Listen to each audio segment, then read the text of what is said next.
In digital Marathi, जनतेच्या हक्काचं व्यासपीठ। चोरीच्या घटनेत संशयित असलेल्या चोरट्याला पोलिसांनी इराणी वस्तीतून ताब्यात घेतले होते।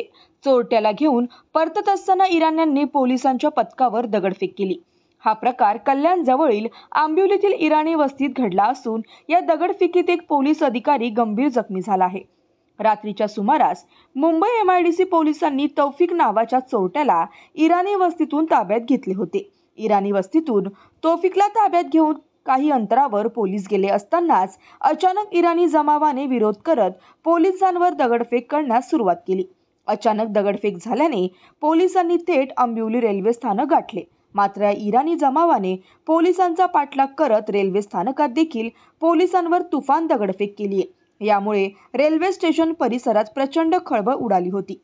या घटनेनंतर मानपाडा पोलीस ठाण्यात 20 ते 25 जणांविरुद्ध गुन्हा दाखल करण्यात आला असून पोलिसांनी आतापर्यंत 5 जणांना अटक केली आहे। MIDC मुंबईचं पोलीस पथक काल संध्याकाळी आंबोली स्टेशनच्या शेजारी जी इराणी वस्ती आहे त्या इराणी वस्तीमध्ये आरोपींचा शोध घेण्यासाठी आले होते आणि त्यांना जे आरोपी हवे होते त्यातला एक आरोपी चौकशी करता घेऊन जात असताना त्या आरोपीचे नातेवाईक तिथले राहणारे लोकांनी स्टेशनच्या परिसरामध्ये त्यांच्यावर दगडफेक केलेली आहे आणि त्यातला एक अधिकारी आणि 2 अंमलदार यांना जखमी केलेला आहे। आणि त्यात आम्ही खडकपाडा पोलिसांना 307 जीवे ठार मारण्याचा प्रयत्न केला या हेडखाली आम्ही गुन्हा दाखल केलेला आहे। रात्रभर आम्ही इराणी वस्तीत कोम्बिंग करून 5 आरोपींना अटक केलेलं आहे।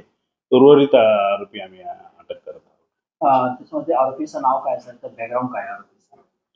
हे MIDC मुंबई पोलीस यांचे गुन्ह्यातील आरोपी आहे, ते नाव डिस्क्लोज करता येणार। काल रात्री खडकपाडा पोलिसांच्या अंतर्गत आंबिवली या ठिकाणी मुंबई पोलीस दलातून अंधेरी MIDCचे एक पथक गुन्ह्याचे आरोपी अटक करण्यात आलं होतं आणि त्यांच्यावरती तिथला गुन्ह्याचे आरोपी अटक करून घेऊन जात असताना ज्यामध्ये जाऊन त्यांच्यावरती हल्ला केला आहे आणि त्याच्यामध्ये एक अधिकारी त्याच्यामध्ये जखमी झालेले आहेत। त्या अनुषंगाने खडकपाडा पोलीस स्टेशनला आपण गुन्हा दाखल केलेला आहे। कलम BNS कलम 109, 132, 121, 352, 351 नंतर क्रिमिनल लॉ अमेंडमेंट या प्रकारे गुन्हा दाखल केलेला आहे आणि सदर गुन्ह्यामध्ये 4 आरोपींना ताब्यात घेतलेला आहे।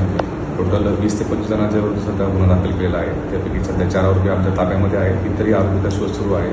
त्या अनुषंगाने योग्य तपास खडकपाडा पोलीस सुरू आहे।